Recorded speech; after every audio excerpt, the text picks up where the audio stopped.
Adab.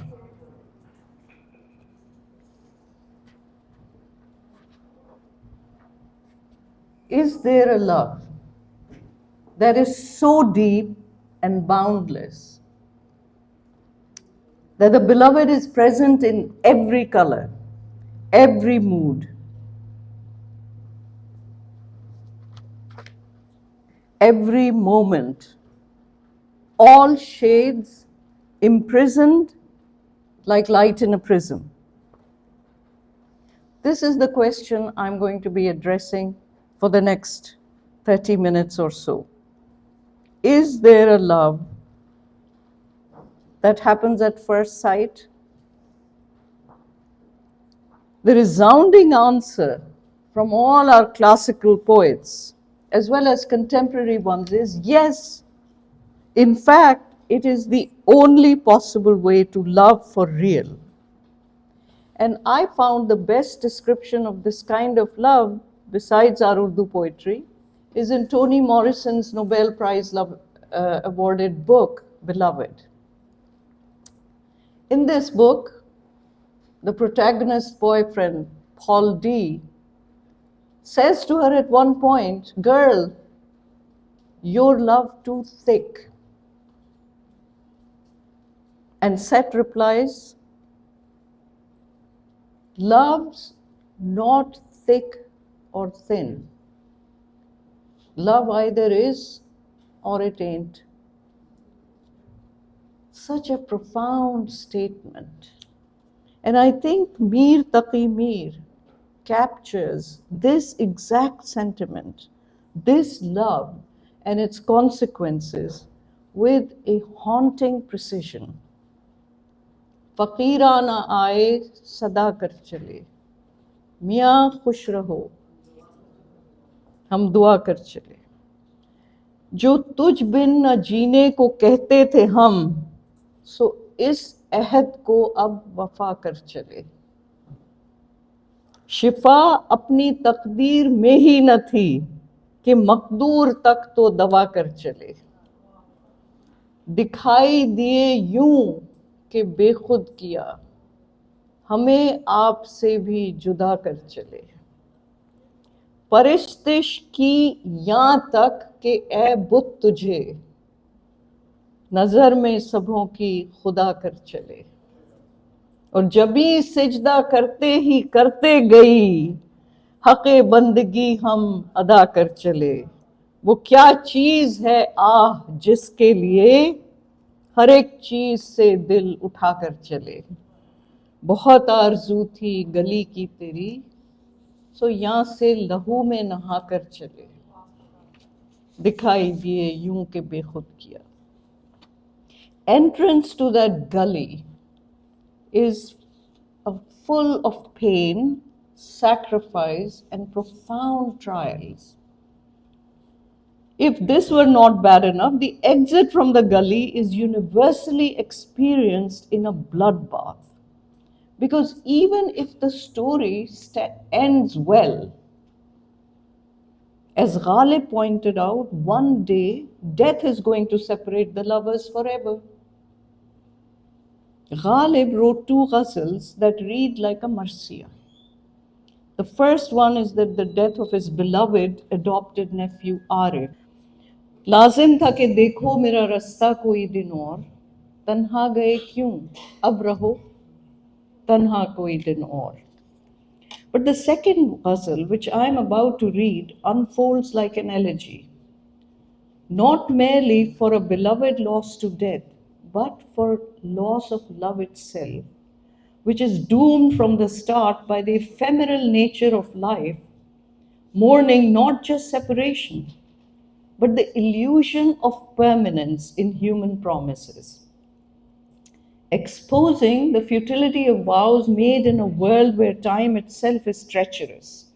The lover's despair lies in the realization that even compassion was a form of betrayal, that the beloved's care only deepened the wounds. Love for Ghalib is not just an emotional state. It's a philosophical trap, a painful awareness of transience. درد سے میرے ہے تجھ کو بے قراری، ہائے ہائے کیا ہوئی ظالم تیری غفلت شیاری، ہائے ہائے تیرے دل میں گر نہ تھا آشوب غم کا حوصلہ، تو نے پھر کیوں کی تھی میری غم گساری، ہائے کیوں میری غمخوارگی کا تجھ کو آیا تھا خیال، دشمنی اپنی تھی میری دوستداری، ہائے ہائے اور عمر بھر کا تو نے پیمانے وفا باندھا تو کیا، عمر بھر کا تو نے پیمانے وفا باندھا تو کیا، عمر کو بھی تو نہیں ہے پائیداری، ہائے ہائے اور زہر لگتی ہے مجھے آب و ہوائے زندگی، یعنی تجھ سے تھی اسے ناسازگاری، ہائے ہائے شرم رسوائی سے جا چھپنا نقاب خاک میں، شرم رسوائی سے جا چھپنا نقاب خاک میں، ارے ختم ہے الفت کی تجھ پہ پردے داری، ہائے ہائے خاک میں ناموں سے پیمانے محبت مل گئی، اٹھ گئی دنیا سے راہ و رسم یاری، ہائے ہائے اور عشق نے پکڑا نہ تھا غالب ابھی وحشت کا رنگ، رہ گیا تھا دل میں جو کچھ ذوق خواری، ہائے ہائے.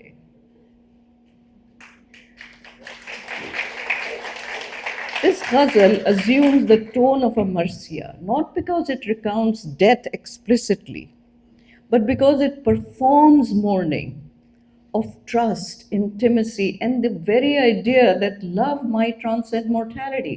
The final couplet confirms this. Madness had not yet overtaken him, but even sanity was saturated with the bitter pleasure of humiliation. These are not just love stories, these are deep meditations on what it means to love, the har rang mein tu kind of love. And this is the kind of love experienced by one Agha Hashar Kashmiri, the Shakespeare of Urdu, a playwright of thundering dialogue and mythic themes. Born in 1879, he published his first play, Aftab-e Mohabbat, when he was only 18. He wrote several adaptations of Shakespeare's plays and then some wonderfully original dramas of his own, becoming spectacularly famous in all of South Asia and then being acknowledged as the greatest playwright in Urdu. The love that he found also brought out the exquisitely sensitive poet out of him. He became the author of utterly unforgettable, delicately and emotionally layered ghazals, tracing the quiet, painful journey of love that brings the greatest joy and persists despite betrayals. Pride in, and intention. How lovingly he complains to his beloved. غیر کی باتوں کا آخر اعتبار آ ہی گیا.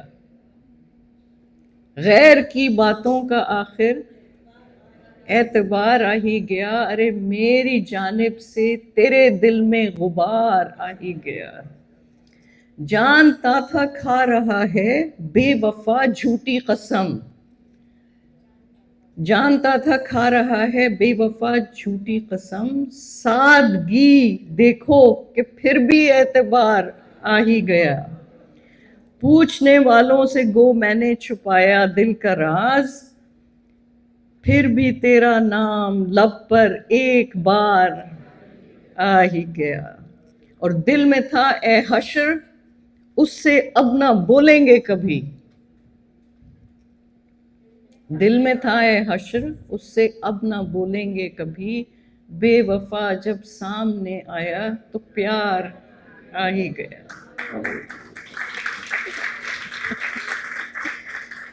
So beautiful, so beautiful. This great poet, Agha Hashar Kashmiri, met and fell madly in love at first sight with an equally accomplished and stunningly beautiful woman. Mukhtar Begum was no ordinary woman, the older sister of Farida Khanum. She was born in Amritsar in 1901 into a family of hereditary great musicians. She trained in classical music from 6 years of age. And as she blossomed into a beauty with a voice to match, she established a reputation as a singer and film actress, eventually becoming known as Hoor-e Punjab, Malka-e Jazbat, Bulbul-e Hind.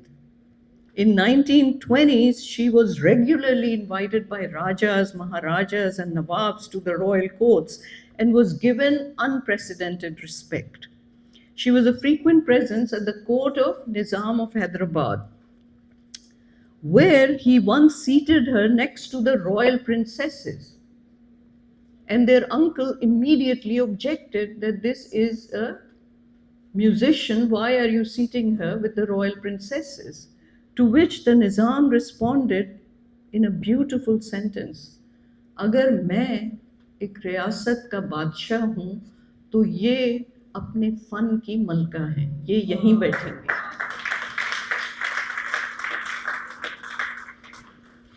I've been told an apocryphal story that she was weighed in gold and precious stones once because of her breathtaking performances. So here are two artistic geniuses of their time, Agha Hashar and the much younger Mukhtar Begum. How they met and fell in love is the stuff of legends also. I wanted to provide as accurate an account of this great love story as possible and reached out to the extraordinary journalist Jugnu Muhsin, though now she's better known as the mother of Ali Sethi. Jugnu put me in touch with Zulkarnain Kalyar in Lahore, obsessed with classical music thanks to his amazing family background. He turned out to be a tremendous resource, not only because of his closeness to Farida Khanum, but also because he's in possession of a rare book that chronicles the story in Mukhtar Begum's own words. Shout out to Zulkarnain for patiently making copies of the relevant pages for me. Thank you. Also, thanks to my friend Nandita Das, who brought me the book Drama Queens by Vijay Sai from India, that has a wonderful section devoted to Mukhtar Begum. So here's the actual account of their first meeting in the words of Mukhtar Begum. She has traveled to Calcutta to act and sing in plays and films and was anxious to meet Agha Hashar.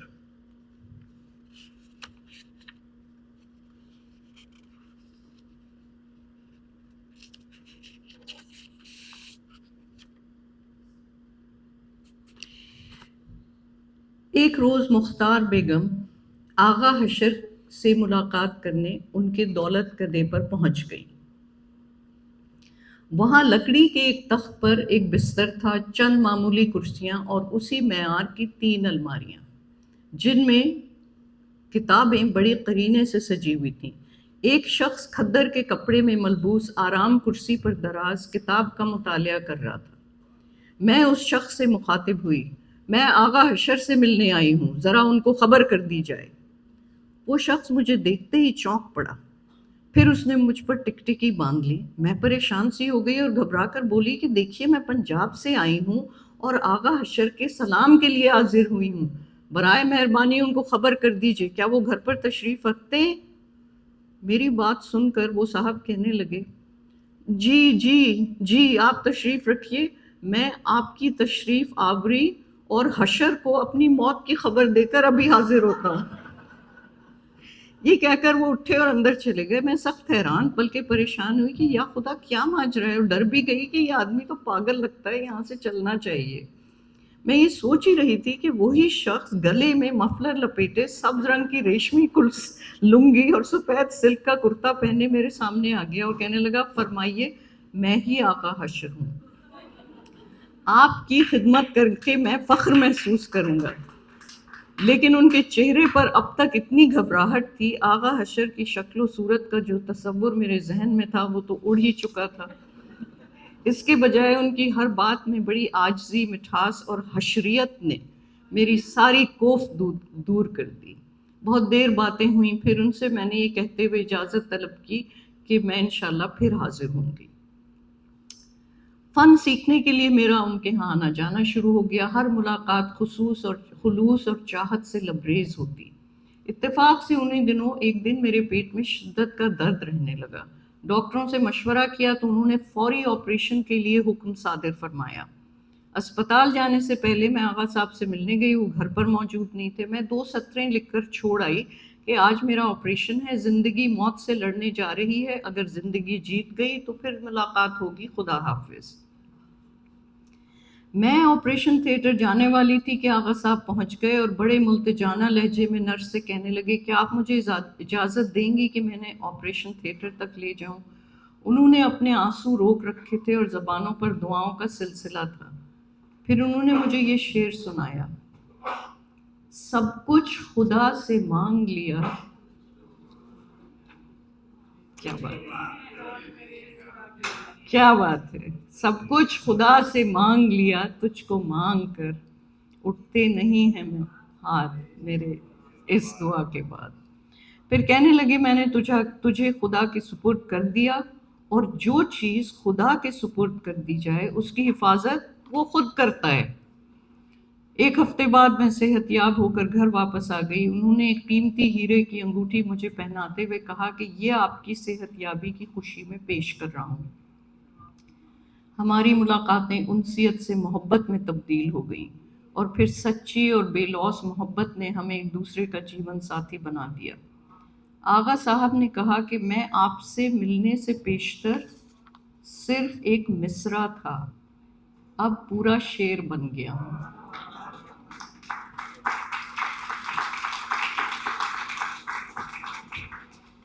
اب میری تحریریں اس قدر بلندی پر پہنچ گئی ہیں کہ اب مجھے کوئی دوسرا نظر ہی نہیں آتا, ہر رنگ میں تو. Once they met, Agha Sahab only wrote poetry for Mukhtar Begum, and she only sang ghazals written by Agha Sahab. Here's an iconic ghazal as an example of the perfection he was talking about.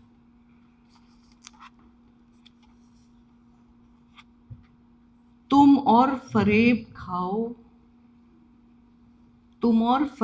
کھاؤ بیان رقیب سے, تم سے تو کم گلہ ہے زیادہ نصیب سے.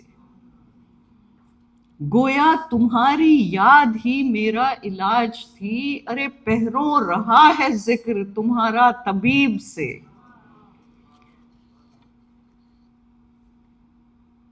ہر برباد دل کا آخری سرمایہ تھی امید.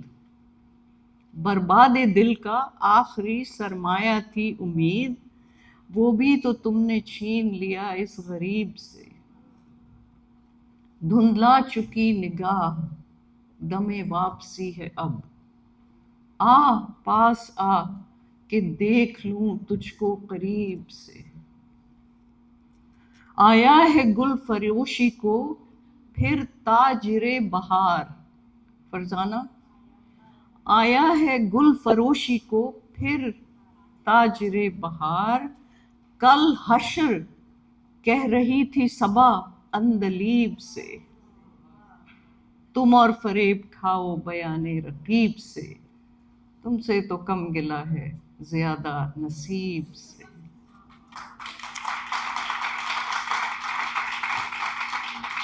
I want to take a minute to mention the Lutfullah Khan sound archives here. Housed at LUMS, I had the pleasure of visiting with Vice Chancellor Ali Chima, Professors Ali Khan and Ali Raza this past November when I was in Lahore. Lutfullah Khan Sahab, who died in 2012, was a renowned collector, archivist, photographer, patron of the arts, and a classically trained and accomplished musician. He spent a lifetime in recording thousands of hours of oral recitations and conversations with more than 800 politicians, religious leaders, poets, writers, intellectuals, critics, and other prominent personalities from Pakistan. He was taken up with classical music from Bade Ghulam Ali Khan to Suraya Multanikar to Mukhtar Begum. He collected an exceptionally rare archive of classical, semi-classical, instrumental, and folk music. The typed catalogues alone are close to 40 volumes. Anyone going to Lahore must visit this wonder of the world. Lutfullah Archives at Lums provided me with what I'm going to play for you now. Thanks to Babar Ali Sahab, who is the founder of Lums, for making this visit possible for me. So, what I thought I'll do is let you hear the voice of Mukhtar Begum singing just a couple of lines of this beautiful poem. So, Adnan,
کیا بات کیا بات اس کے بعد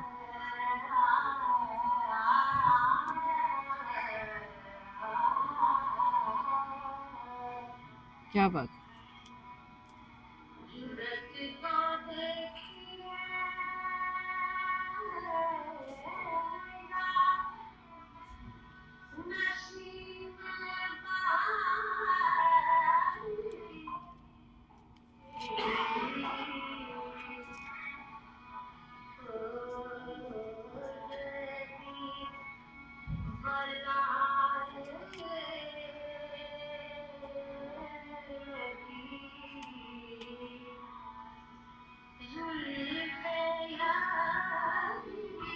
کیا بات کیا بات کیا بات کیا بات چوری کہیں کھلے نہ نسیم بہار کی، خوشبو اڑا کے لائی ہے یہ زلف یار کی، اللہ رکھے اس کا سلامت غرور حسن، آنکھوں کو جس نے دی ہے سزا انتظار کی، اور گلشن میں دیکھ کر میرے مست شباب کو شرمائی جا رہی ہے جوانی بہار کی، اے میرے دل کے چین میرے دل کی روشنی، آ اور صبح کر دے شب انتظار کی، اور جرت تو دیکھیے گا نسیم بہار کی، یہ بھی بلائیں لینے لگی زلف یار کی، اے حشر دیکھنا تو یہ ہے 14ویں کا چاند، ए हश्र देखना तो ये है 14वीं का चांद, अरे या आसमां के हाथ में तस्वीर यार की, जुरत तो देखिएगा नसीबों बहार.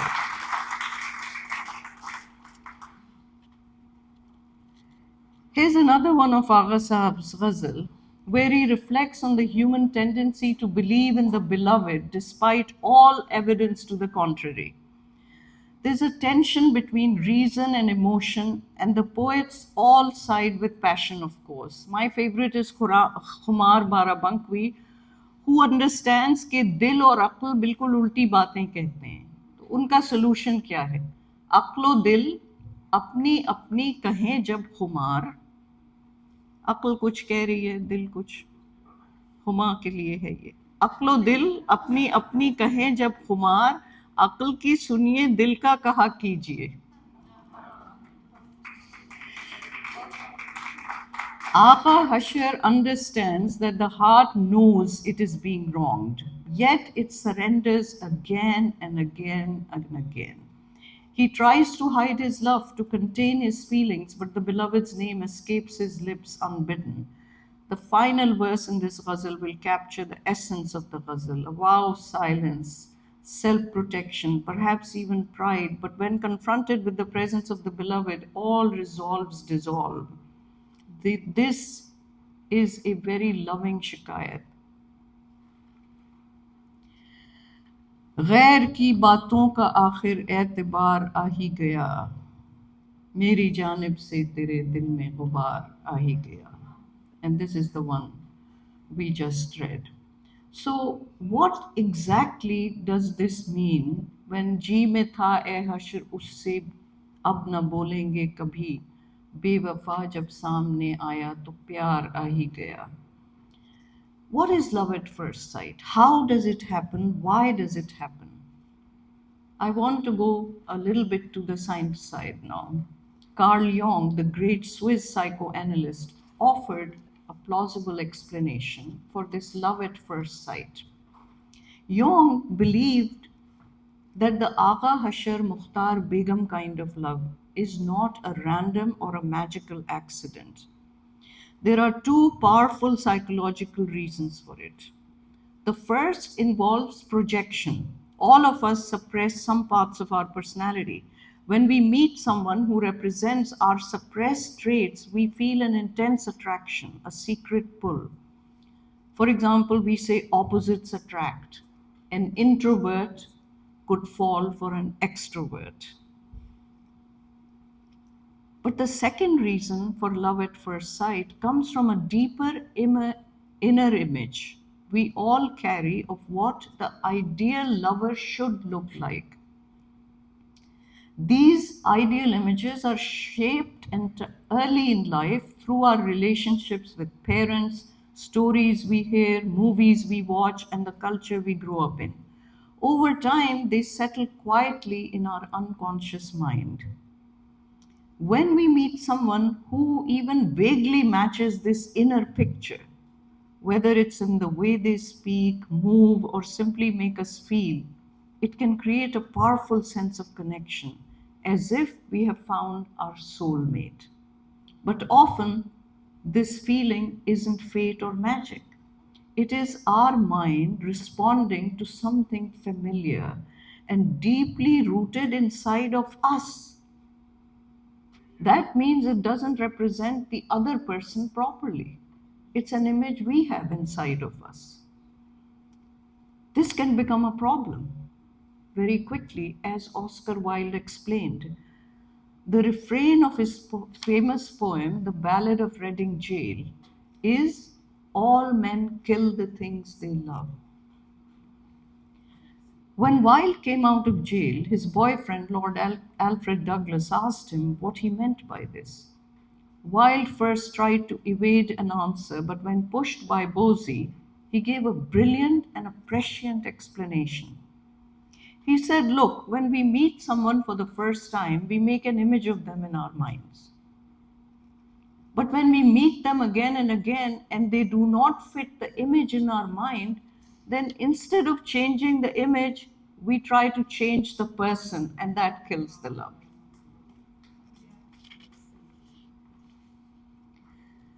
That is when Henry David Thoreau's famous line becomes real. Most men lead lives of quiet desperation. Couples are forced to live in unloving relationships, unable to separate for practical reasons because of children or financial issues, extended family relationships, and so on. Ultimately, though, the deepest love doesn't come from unconscious longing, but from conscious connections. What we understand, the patterns behind our attraction, when we understand them, we stop expecting others to complete us. Instead, we begin to grow from within. For Jung, true love isn't about finding a flawless partner. It's about recognizing yourself in the mirror another person holds up to you and choosing to grow from what you see. I want to give an example here from a friend of mine, Professor Arjun Appadurai. He was the provost of New School, now is in Berlin teaching. He told me a story that when he was a graduate student at the University of Chicago, one of his teachers was Hannah Arendt, the famous writer, philosopher, thinker, whose essay titled The Banality of Evil after the Eichmann trials, published in the New Yorker, is a classic. She was a very incredible personality. She was this German woman who would appear very flamboyantly dressed with a fur stole, red lipstick, and smoking through a long ivory cigarette holder. And she would arrive in class of these graduate students. And one day she arrives in class and she said, "Today, students, I'm going to tell you the difference between love and desire." Now imagine this class full of 24-year-old men, full of hormones. They got very excited. We are going to learn the difference between love and desire today from Hannah Arendt's own mouth. And she takes a long puff and smokes and blows these rings. And then she says, the difference between love and desire is this. If you desire a cherry, you eat it. If you love a cherry, you plant it.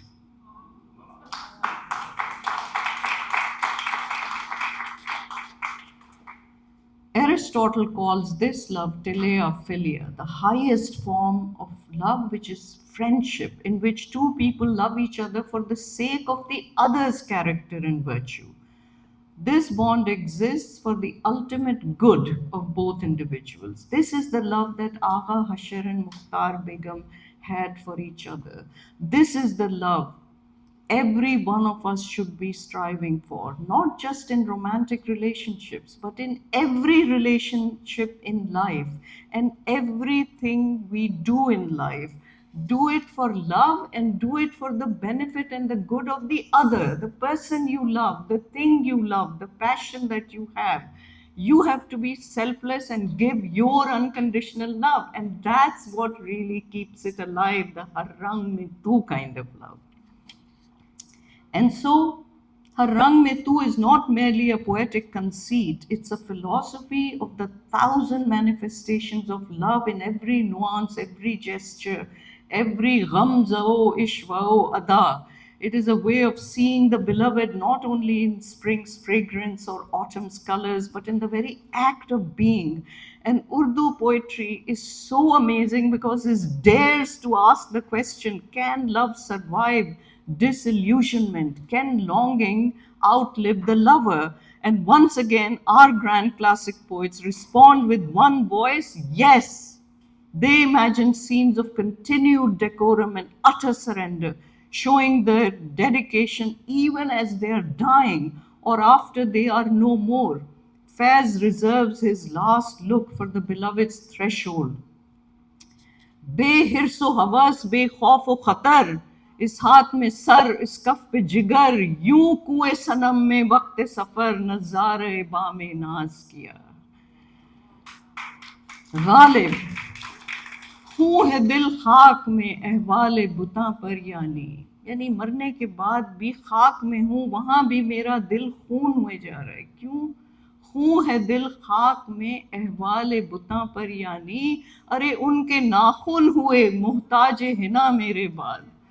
जब मैं जिंदा था तो वो मेरे जख्म कुरेद लेते थे, खून लग जाता था, नाखून सुर्ख हो जाते थे। अब मैं मर गया हूँ, खाक में हूँ, अब उनको नेल पॉलिश लगानी पड़ रही है, हिना ढूंढनी पड़ रही है उनको। आई मीन क्या डेलिकेट। हूँ है दिल मरने के बाद भी, that love is so true.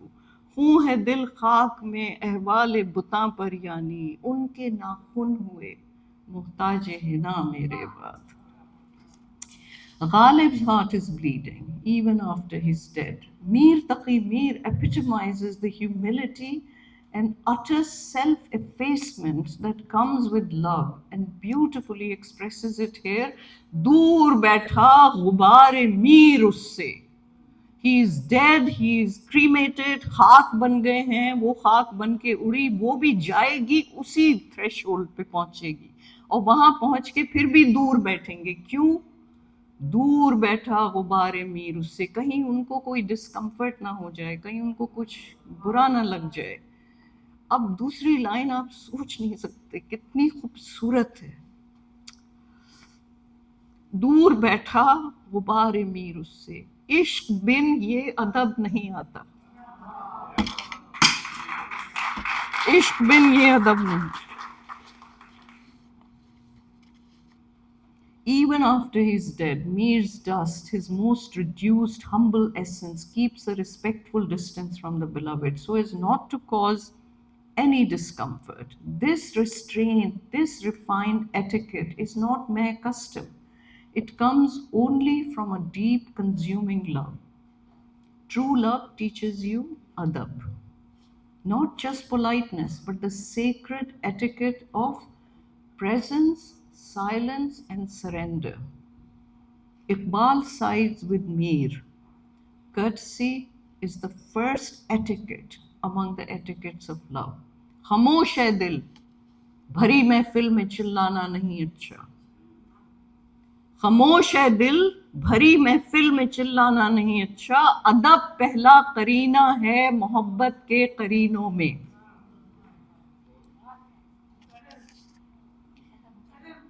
खामोश है दिल, भरी महफिल में चिल्लाना नहीं अच्छा। अदब पहला करीना है मोहब्बत के करीनों में। कितनी डेलिकेट बात कही है कि महफिल में तो दिल को भी खामोश कर रहे हैं। अदब, etiquette. So, in every couplet we hear the same pulse of hearts breaking open to reveal not despair but devotion. Real love, as these poets remind us, is not found, it is forged. It's not a thunderclap, but it's a deep echo. It survives the illusion we bring to it, and sometimes, if we are lucky, it turns into something worthy of the love we seek. In the end, whether divine or earthly, romantic or tragic, the greatest love stories are not about possession, they are about transformation, about how one glimpse, one name, one ghazal can awaken something eternal inside of us. The har rang mein tu, and in that recognition, har rang mein hum. Agha Hashar was struck by a bolt of lightning on first sight of Mukhtar Begum. From that moment on, no matter where he looked, what he wrote, what he thought, it was all ultimately guided by Mukhtar Begum's omnipresence, and she ruled absolutely and ruthlessly over every sulcus and every gyrus of Agha Hashar's brain. I cannot imagine a better description of this love than one provided by Josh Maliabadi, an unparalleled ode to physical beauty, elevating sensual admiration into a sacred and aesthetic experience. But Josh is not merely praising external beauty. He transforms every feature, every movement into a cosmic metaphor. Through a cascade of similes, dark forest nights, the curve of a blooming bud, prophetic music, morning light, the glow of gemstones. He constructs a portrait of the beloved that borders on the divine. Her presence is at once mythic and intimate, seductive and sublime. This is not just a description of a woman, it is the celebration of idealized beauty that overwhelms the senses and stirs the souls. Each refrain becomes a mantra of wonder, as if the poet is caught in an ecstatic trance of the great love that Agha Hashar and Mukhtar Begum were consumed by. I would love it if you will repeat the refrain after me. किस दर्जे फुसूकार वो अल्लाह गनी है, क्या मौजे ताबिंदगी ओ same तनी है, अंदाज है या जज्बे गर्दूं जदनी है, आवाज है या बरबते ईमा शिकनी है, जंगल की सियाह रात है या जुल्फ घनी है, क्या गुलबदनी गुलबदनी गुलबदनी है। ये लय है कि खिलते हुए गुंचे की कमानी, महका हुआ ये तन है कि ये रात की रानी, लहजे की ये रो है कि बरसता हुआ पानी, और लर्जिश में ये मिशगां है कि परियों की कहानी, ये सुर्खी लब है कि अतीक़े यमनी है, क्या गुलबदनी गुलबदनी गुलबदनी है। और महराब है रुखसार के परतों से ज़रफ़शां, जुल्फों में शबे तार है आंखों में चिरागां, मेहंदी की सजावट के हथेली पे गुलिस्तां, या हल्क़े उशाक में है चेहरे ताबां, या खातिमे ताबिंदा पे हीरे की कनी है, क्या गुलबदनी गुलबदनी गुलबदनी है।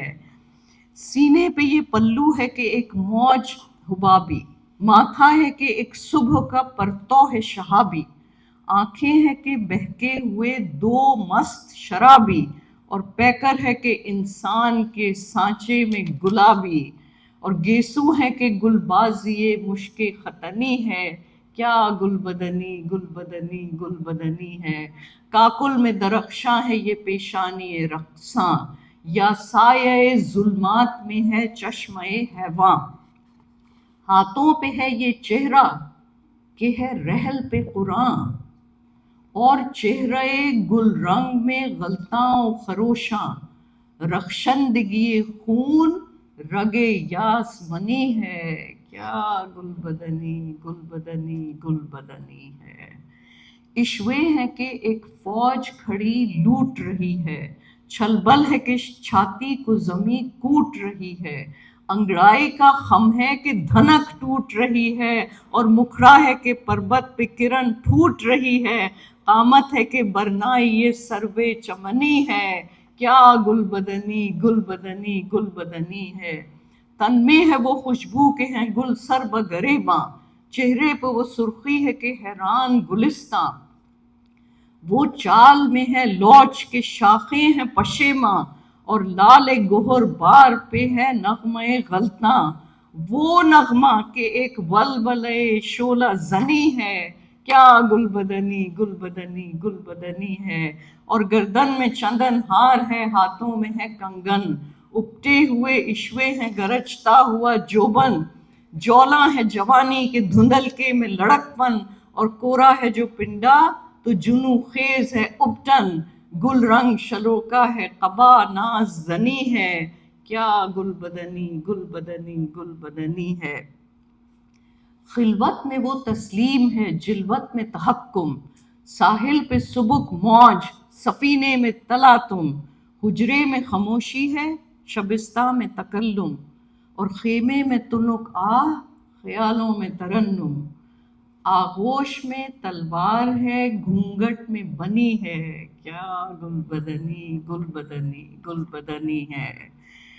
हर नक्श कदम पर है फिदा ताज कियानी, हर गाम में है चश्मे कौसर की रवानी, हर एक बने मुंह से उलट उबलती है जवानी, और उठती है मसामात से यूं भाप सी धानी, गोया कोई महकी हुई चादर सी तनी है, کیا گل بدنی گل بدنی گل بدنی ہے. بہت شکریہ.